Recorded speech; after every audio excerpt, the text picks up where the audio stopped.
Hello and welcome to UK Horror Scene on about our 5th take. I'm Tony, this is the crew. And we are in the room hanging with Chris Nials and Andrew Flynn, the talents behind Early Bird, a film which you should be finding in festivals or on a screen near you. Let's find out more about it.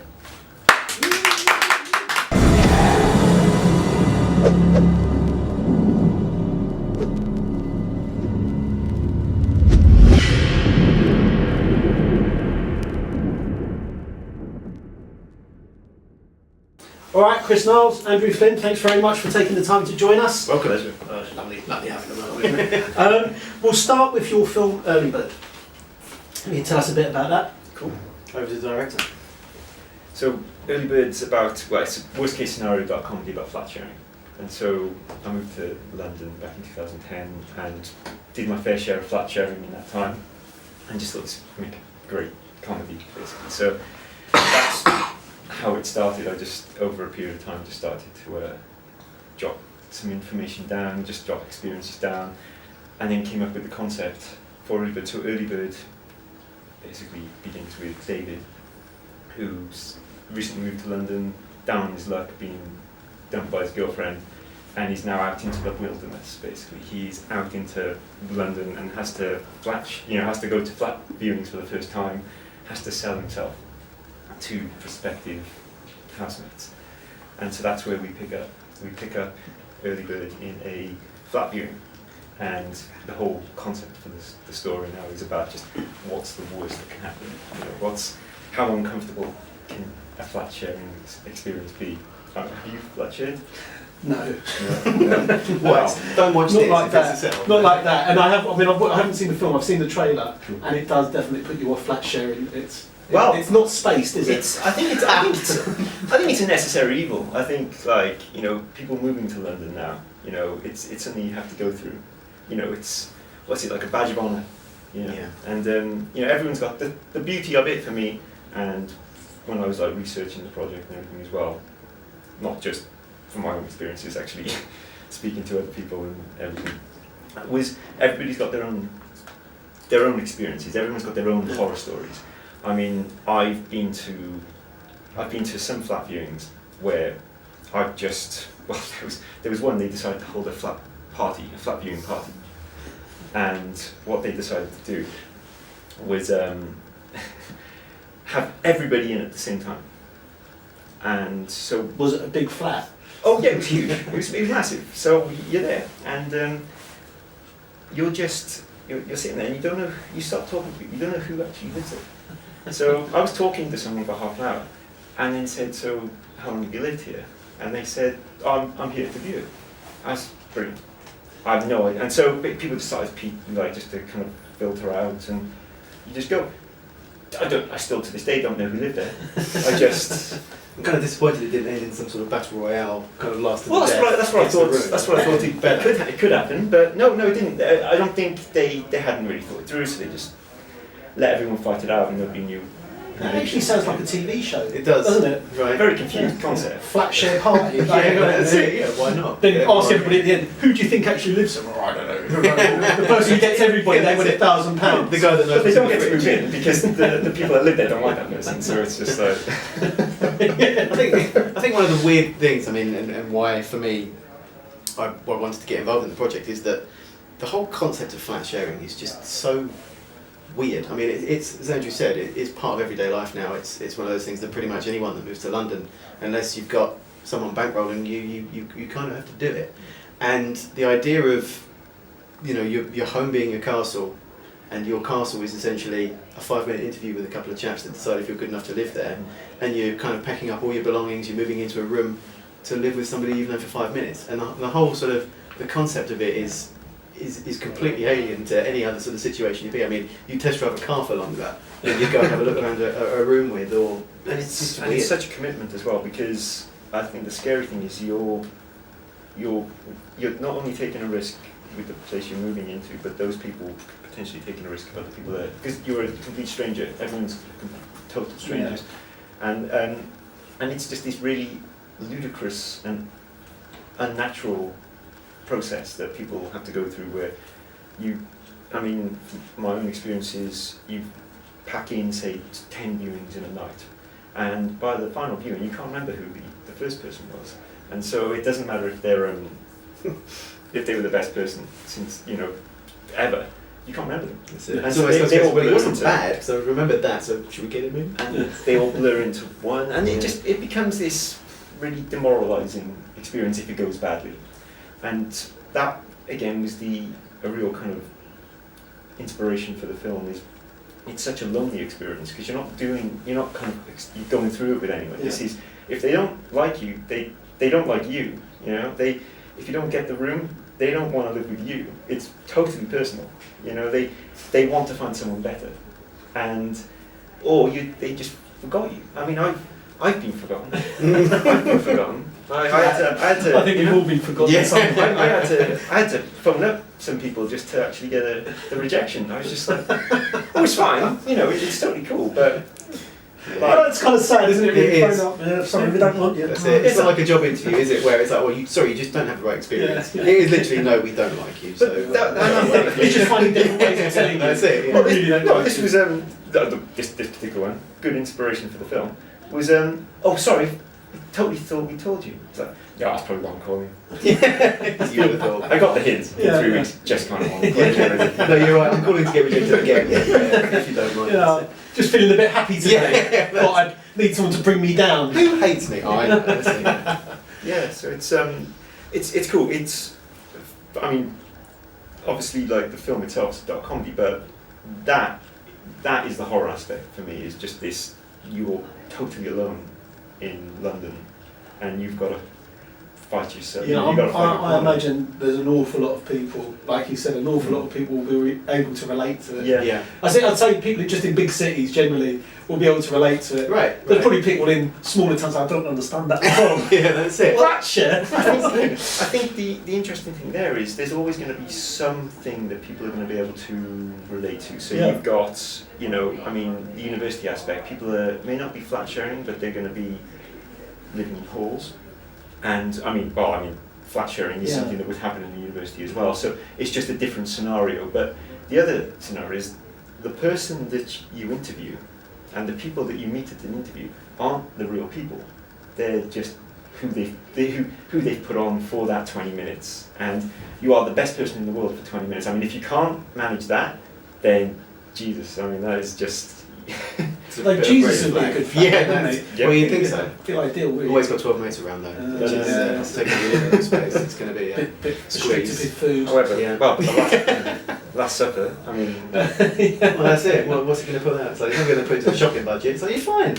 I don't know. Flat shares, you can get by on, you know, if you're That is stringent. If you're stringent, you can get by on... Other people's stuff. Yeah. Did you ever have a flat share? Have you ever shared a flat, Antoine? Yes, actually. Yeah, I've been flat, maybe moving 7-8 times in London.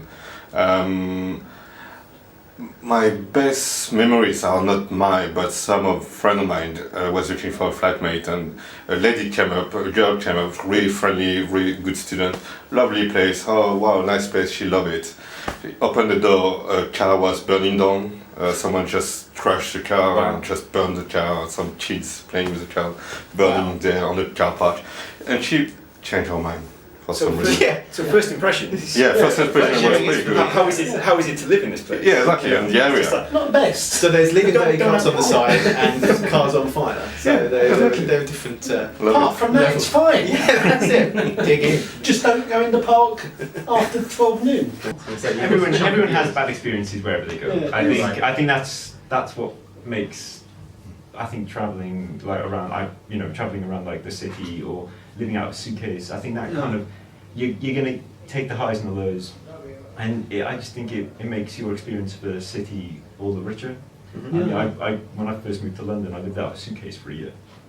I interned at different companies, and just had a couple of suitcase and a couple of bags, and I just moved from French sofas to bedsits to student accommodation, not during term time because that would just be weird, but and yeah, just did that for a year.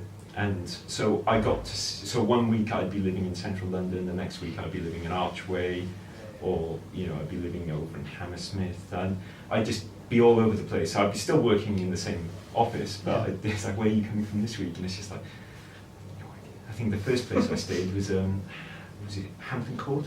A mate of mine had a place in Hampton Court, so that was the first place I stayed. So it's good, again, inspiration for a flat sharing movie.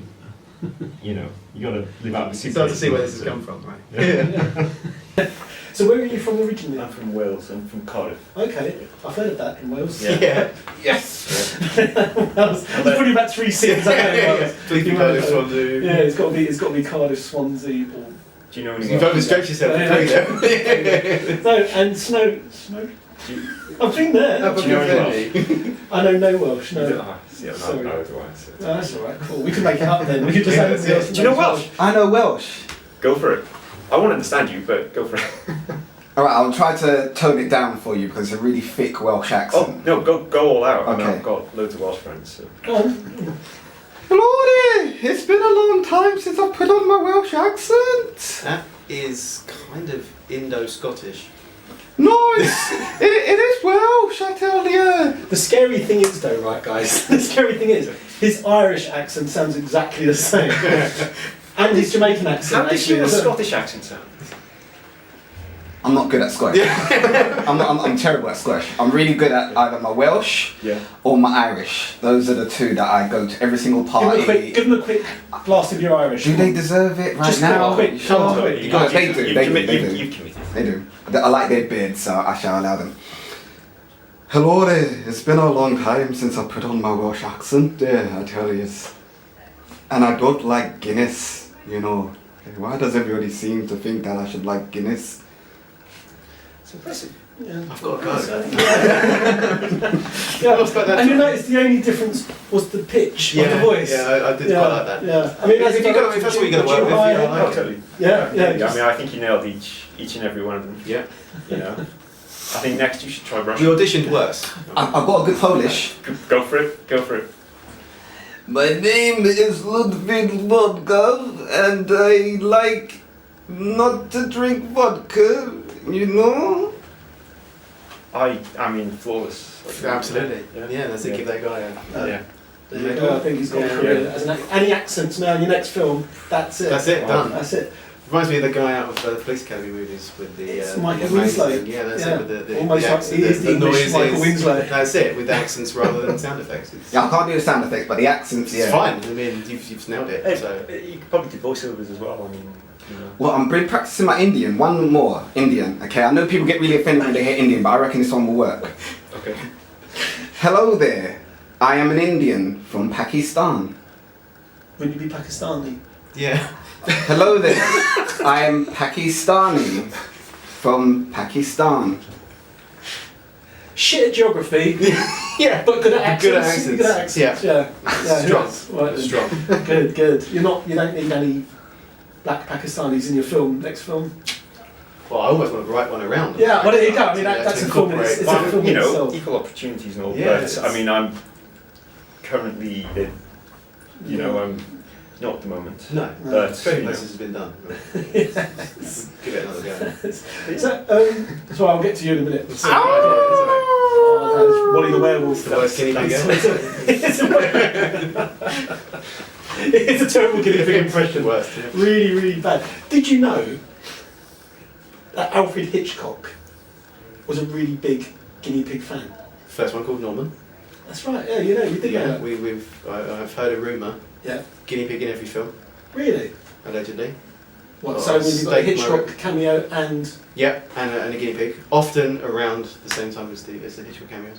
It's quite check it out, guys. it's quite a, you know, only the real true Hitchcock pros really sort of know that. But yeah, it's true. Little known. There you go. You learn something new every day, right? I mean, because Ivan, we don't want to give him too much attention. He is the guinea pig whisperer, which is what we were talking about earlier. The guinea pig whisperer.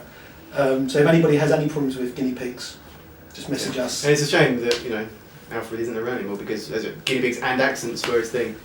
So it's Missed out, man. did truly miss out. You're in the wrong generation. But you could, like, you know, bring it back. Yeah, Absolutely, it's a fantastic idea. It's a Stick fantastic the old idea. Necromark on out and we'll buff that out. Go for it. Yeah, sorry, going back to the question, but got lost in there somewhere. But so, where did you start from? How did you get into filmmaking? I actually, I grew up like obsessed with films. I get that from my dad. I first made a film, like short films in high school for my A-levels, and everyone just kind of look at you and just go, "Oh, that was my art project, brilliant." And then I just decided to go to university, so I studied film media production at university, and then went on and did a master's in script writing, and then just kind of really just decided moved to London, so got a few internships, and so it was always a natural progression. So that was always my objective, was to get into film. I had no plan B, so it was just like it needs a plan B. But yeah, so that's how it started really. I just jumped on a coach and started going around like bedsits and just being like, I should stay this week. But there's no kind of amazing kind of epiphany or anything. There's no amazing adventure. I just decided to pursue the career goal. Like Dick Whittington with a guinea pig. And how did you two guys end up working together? Well, Andrew was working on a project up in Manchester, I think it was, wasn't it? Yeah, and it was a horror film that was currently going through its crowdfunding stage, and he got in touch with the London Horror Society to try and sort of ask us to help push, which obviously we're always keen to do for low budget horror films. And I think you asked me out. I did. I asked him out essentially. So we basically met up in a Wetherspoon somewhere, I believe. Leicester Square. Hoi polloi. Leicester and all Square. that. And as with everything, got a bit drunk and was like realised that we had the same sort of aims in filmmaking, i.e. to sort of use low budget films to develop up and coming talent in terms of on-screen talent, but also cast and crew, give them a leg to actually kickstart their careers. And we realised we held that pretty core belief in common, and decided there and then to sort of try and work on something. And Andrew, I mean, fair play to him, I woke up the next morning with a bit of hangover. I was like, I think I agreed to make a film, as if that's going to happen. And an email about 2 hours later, right, I've run the treatment of a script. I was like, okay, right, he's actually going to do this. All right then. So rolled out, and that was, I think, July. It was July, and we started filming in end of January. The January January of the next year. So it was a quick old turnaround. Yeah, because it was there's so, I mean, like, going back to your point about, like, all people trying to break into the industry. I mean, I've experienced it, so many other people experience it as well.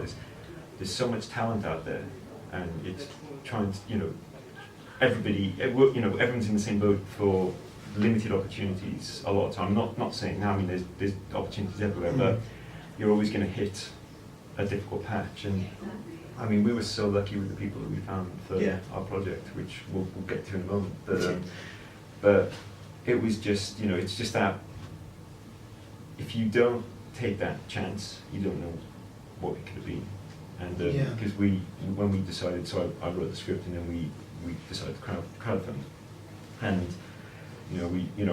obviously everyone has their own experience with crowdfunding. Our experience was, we didn't make our target. And that kind of proved, I mean, for me, it proved to be like the best thing that ever happened, because I think for us, we took that, we had the moment of just kind of, damn, this didn't work, the disappointment that naturally would come with it, because a lot of work goes into it. But then you reflect, and we really asked ourselves, how badly do we want this? Because ultimately, I mean, with the crowdfunding, total respect to anyone that tries, and even more respect to the ones that succeed. But for us, I mean, I think the question that we asked ourselves is, who are we? Why did we deserve to succeed, and why didn't we succeed? And the way then we looked at it was, well, we've got to prove ourselves. So the only way we're going to prove ourselves is just by going out and doing it. That's right. And we, like I said, we make a point of people can make films. I don't stand by this fact of, even when I first decided that I wanted to make a film, the first thing is like, oh my God, I'm never going to find budget, I'm never going to be able to do this. And then you actually start to break down what you actually need. It's like, well, hang on, you can have a guy with a camera and you can make a film. Such as technology today, it really helps. So we basically said, hang on, if we're preaching that people can do this and they can get off their own backs and actually do it, then we shouldn't let this failing get in the way. We should actually almost lend credence to what we're saying and actually get this thing made. So we went away. Andrew sort of took the script as it was at that point and stripped down anything that would cost money. And just unnecessary. I mean, I thought that was... Locations were sort of minimalised, and sometimes that came works out- to your benefit. It really did. It really did. I mean, More creative. I mean, so there's like a million reasons why you shouldn't do something, and you just don't think about those reasons. Just kind of go, you go for it. Yeah. And with the script, it was very much a case of like you start to get critical of everything that why is this in there, and you have to just ruthlessly just cutting things out and trying to make it work, and make it better, because I think it's a better project for actually being so ruthless. That's it, and I think actually having to do that and strip away things that you have to spend on almost makes the sort of the plot line and the actual story more concrete, because if you come away and the core's still there, then you've actually got a story to tell, I think, rather than adding in stuff to make bells and whistles and spend money that you don't necessarily need to do, which I think is where the sort of the success in Early Bird lay for us. And when we actually came out with a framework, it was like, well, hang on a minute, we can make this on an absolute shoestring and still come out with something that looks good and is good. I mean, it was it was a hell of a journey, really. From that sort of the high of we're on Kickstarter and people are pledging, and then like, oh god, we're never going to make this, and then the sort of the realisation, We can beat that. Yeah, that's it. Really Kickstarter. Talking about money, we're on the clock before the lights go out and all the power cuts. So we'll go to our cameraman. See if you've got any questions. Any questions, Antoine, for the guys? Absolutely. How did you work out with the quality of the image, the lighting? I'm a cameraman, photographer, so I was wondering, have you got some experience in terms of lighting, or some directors you like to follow who work with some specific angle? Well, we actually handed over a lot of our sort of creative control. We hired a DOP, we met a DOP who was fantastic, and the job he did was incredible on the budget we gave him. And what was his name? Carl Yates, Okay, cool. fantastic guy, and he like I said, we sort of signed off. He's like, whatever you think looks good. We trusted him. We trusted him to make the right decision. Yeah. And he brought along his own gaffer and his own light guys, everyone that sort of he'd need to have, and it worked. I mean, he sort of spec'd it up. He looked at the script. He's like, right, we're going to need to do this, that, and that, and. I can't remember if it was his first feature, but he's certainly, he's a young guy, he's sort of developing in, and to have someone like that come on and actually be able to, because Andrew's not worked probably behind the camera before as a director, so to have someone like that we could actually trust to do that, probably almost helped get the film get made in the first instance, and have it look so good for how it does now. No, because it was great. I went to obviously the standard pre-production.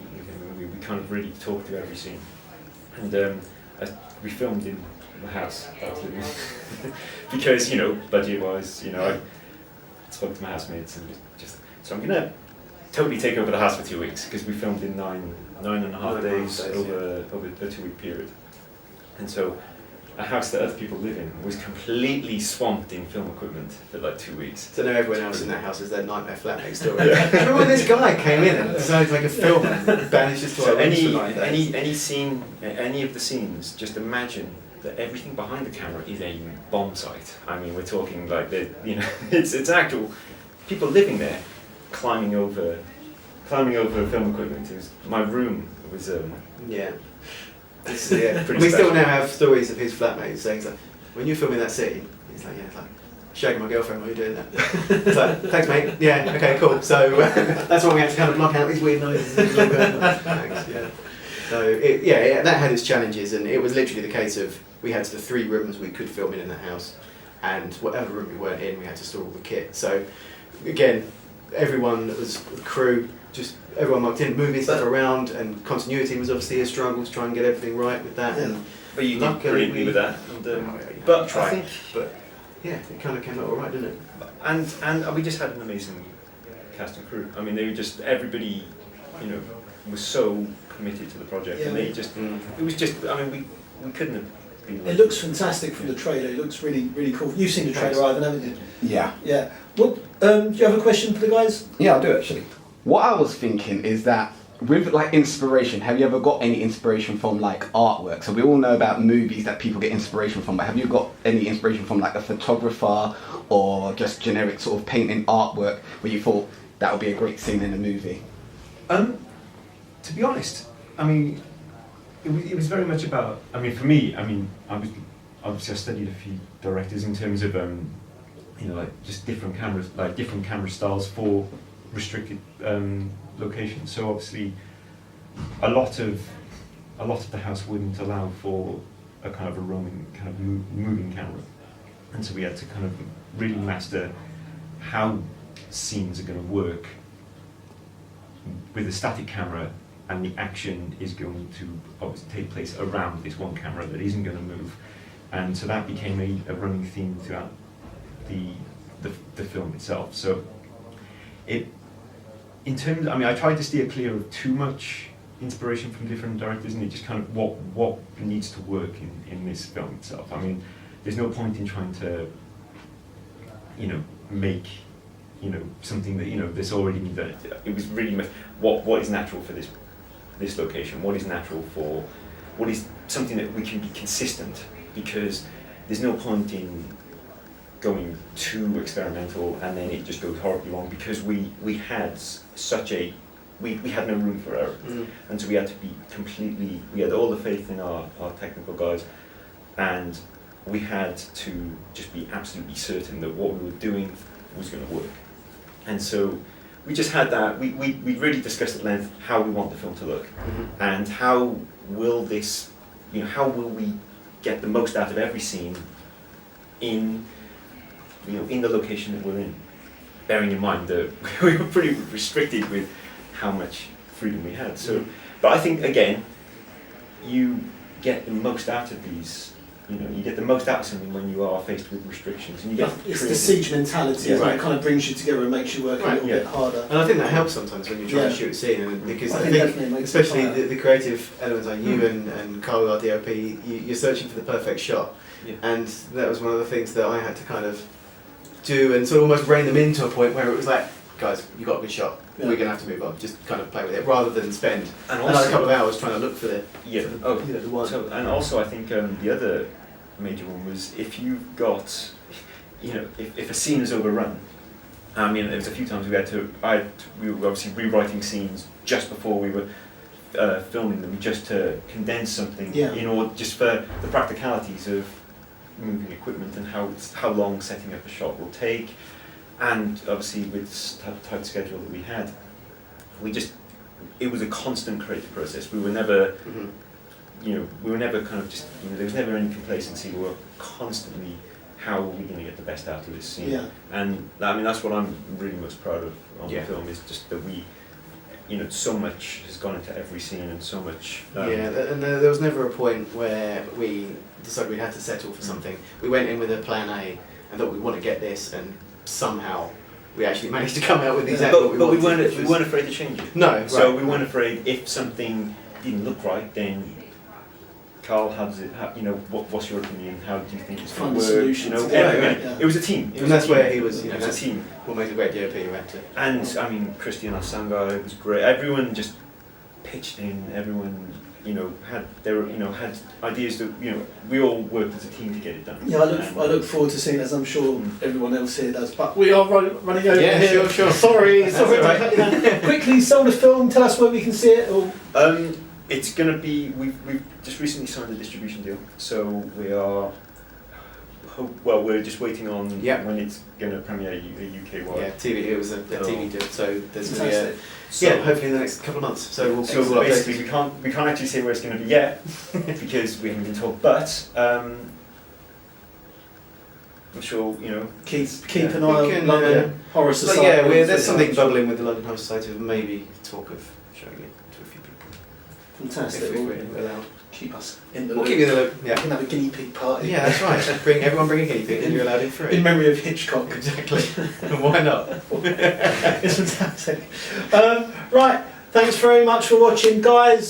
You've been a pleasure. Pleasure. Thanks It's for been having great us. chatting to you. And check them out on Twitter. You'll find the links in the box below.